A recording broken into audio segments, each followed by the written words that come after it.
اس کا مطلب شریعت کے بغیر کچھ بھی نہیں ہو سکتا ہے. اس لیے جو آدمی بھی آپ کو دکھے کہ شریعت کو اگنور کر کے طریقت کی بات کر رہا وہ گمراہ کر رہا, وہ لولی پاپ دے رہا. اور حضور دیغ علی شاہ کا یہ مشن نہیں تھا.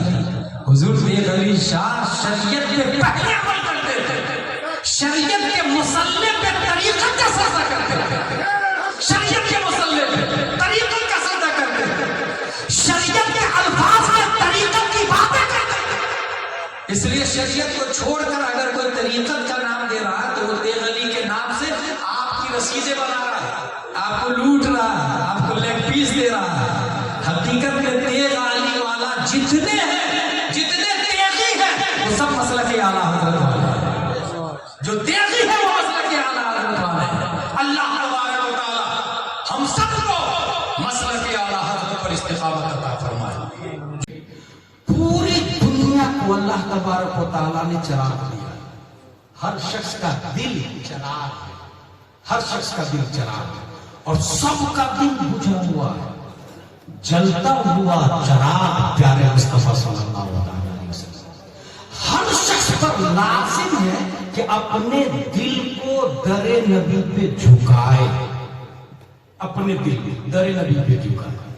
اور جس نے جھکایا, ظاہر سی بات ہے روشنی ٹرانسفر ہوگی دل میں, اور اگر نہیں جھکائے گا تو روشنی ٹرانسفر نہیں ہوگی. جھکانا پڑے گا اسے. آپ کہیں گے نا وہ چراغ جھکے گا میں نہیں جھکوں گا, بھائی صاحب وہ جل رہا ہے, بجھا ہوا آپ کا, وہ مختار ہے, آپ محتاج ہیں, تو جھکانا تو خود کو پڑے گا. جو محتاج ہوگا جو ہی جھکایا روشنی ٹرانسفر ہو گئی. جس نے سب سے پہلے جھکایا وہ حضرت ابو بکر صدیق رضی اللہ تعالیٰ, اور جس نے کہا نہیں میں نہیں جھکاؤں گا وہ ابو جہل بن گئے, عتبہ بن گئے, شیبہ بن گئے. اچھا جھکایا, اور جھکانے کے بعد اٹھا لیا, تب یہ چراغ کب تک چلے گا؟ جب تک اس میں تیل ہوگا. تیل ختم وہ چراغ آپ تک بجھے. اور اگر آپ ہوشیار ہیں تو چراغ کو جھکائے اور جھوکے رہنے دیں, اٹھائے نہیں چراغ کو, جھوکے رہنے دیں, تب آپ کا تیل نہیں چلے گا, سامنے والے کا تیل چلے گا. جس نے در نبی پہ دل کو جھکایا اور اٹھا لیا, اکڑ گیا, تو جلا چراغ جب تک تیل تھا. تیل ختم, چراغ بجھ گیا.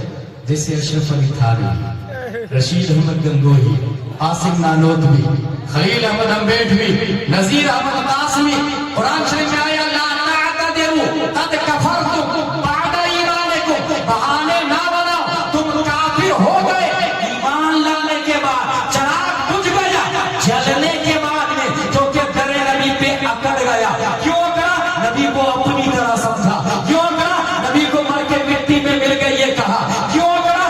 نبی کو جانوروں اور پاگلوں کے مشابہ میں نبی کے علم کو قرار دیا. تو جو اکڑ گیا, ایمان کی روشنی تو آئی, چراغ جلنے کے بعد بجھ گیا. اور جس نے در نبی پہ جھکایا, جھکے رہنے دیا, اٹھایا نہیں, ان الفاظ کے ساتھ میں کہ چمک تجھ سے پاتے ہیں سب پانے والے, میرا دل بھی چمکا دے, چل جانے والے.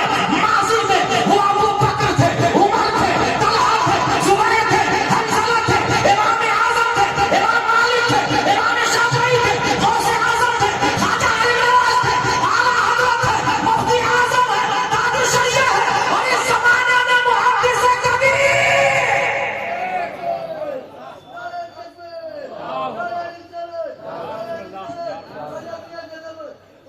اپنے دل کو جھکایا اور جھوکے رہنے دیا, اٹھایا نہیں. ظاہر سی بات ہے وہ روشن ہے.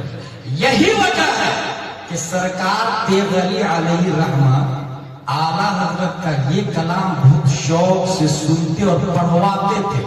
ان کی مہک نے دل کے, دل کے, ان کی مہک نے دل کے غنچے کھلا دیے ہیں, جس راہ چل دیے ہیں, کوچے بسا دیے ہیں. جو کہ بہار کے دل کا نام سرکار سردائی ہے, سرکار دیغ علی شاہ, بہار کا دل. اور یاد رکھیے گا دیغ علی اور ہے, محمد علی اور ہے. جو دیغ علی ہوگا اس کے لیے محمد علی ہونا ضروری نہیں ہے. دیغ علی نے اعلیٰ حضرت کو ہندوستان کا دل مانا, اس لیے اعلیٰ حضرت کے کلام کو سنا. اب جس کو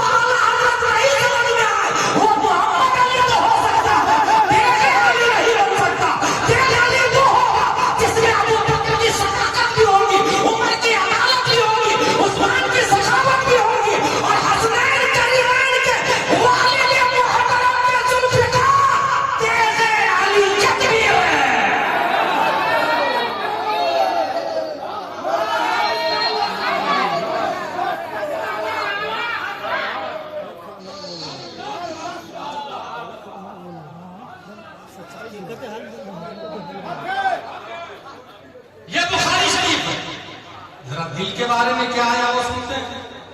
اس کو لکھا کس نے؟ ابو عبداللہ محمد بن اسماعیل بخاری نے.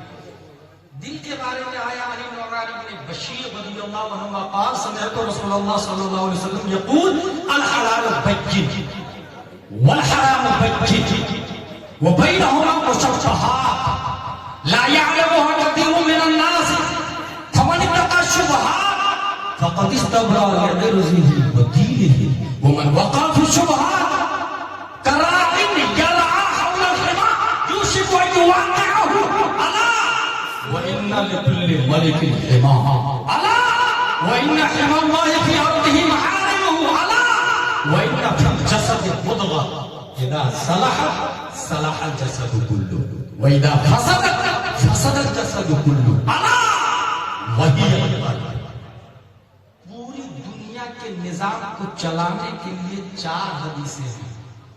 اس میں سے ایک یہ ہے حرام بھی واضح ہے اور حلال بھی واضح ہے. حلال کو کہتے ہیں دز اور حرام کو کہتے ہیں دزز. یہ سمجھنا مسلمانوں کو بہت ضروری ہے. دز یہ 5 ہے. سب سے نمبر اوپر سب سے اوپر آتا فرض, پھر واجب, پھر سنت موقدہ, پھر غیر موقدہ, پھر مستحب. اس کو کہتے ہیں حلال. یہ بھی 5 ہے. اس میں سب سے اوپر آتا حرام, پھر مکروہ تحریمی, پھر اصاعت, پھر مکروہ تنزیہ, پھر خلاف اولا. اور یہ جو فرق کو نہیں سمجھے گا وہ اسلام کو نہیں سمجھتا ہے. یہ جو کچھ فرض تو فائنل ہوتے ہیں جیسے نماز, روزے, زکات, حج, یہ فائنل ہے. کچھ فرض اپگریڈ ہوتے ہیں, وقتی ہوتے ہیں. جیسے آپ نے مجھے دعوت دی کھانا کھانے کے لیے, میں نے کھایا, یہ فرض نہیں, یہ مستحب ہے. لیکن میں بھوک سے مر رہا ہوں تب کھانا کھلانا مستحب نہیں, سیدھے نمبر 1 پہ آ جاتا ہے, فرض ہو جاتا ہے, اپگریڈ. کسی کو آپ نے پانی دیا ایک گلاس پینے کے لیے, مستحب ہے. لیکن کوئی پیاس سے مر رہا ہے تو پانی پلانا مستحب نہیں, فرض ہو جاتا ہے. کسی کو کپڑا دیا پہننے کے لیے, مستحب ہے. لیکن ننگا ہے تو کپڑا دینا مستحب نہیں, فرض ہو جاتا ہے. ایسے ہی اس کے اپوزٹ میں آ جائے حرام.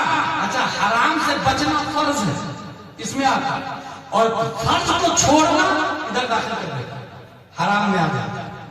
ہم لوگ 11ویں شریعت میں لنگر کرتے ہیں, یہ آتا مستحب. کس میں آتا؟ مستحب. ایک انسان 11ویں شریعت میں لنگر کر رہا اور 11 نہیں 1100 دیگ بکرے کا لنگر, بکرے کی بریانی بنی 1100. یہ کیا ہے؟ مستحب, یاد رکھیے. لیکن اس نے مکان بناتے سمے 1 انچ زمین پڑوسی کی دبا لی تھی, یہ حرام ہے. اس مستحب سے اس حرام کا کفارہ نہیں ہو سکتا.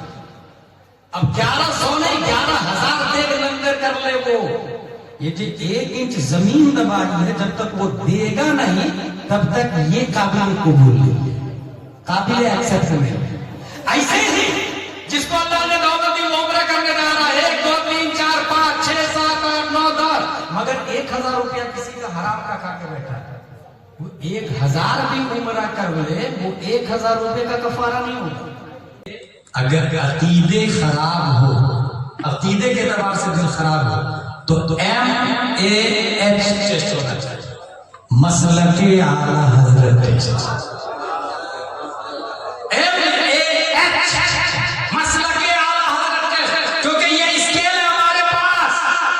اس دور میں ایمان کو پہچاننے کے لیے, اور کتنے بیوقوف ہیں لوگ جو یہ کہتے ہیں کہ یار بریلی میں نعرہ نہیں لگتا ہمارا تو ہم اپنے یہاں کا نعرہ کیوں لگائیں؟ بھائی یہ تقابل کہاں سے کرنے کے لیے آ گیا, یہ مقابلہ کہاں سے کرنے آ گیا؟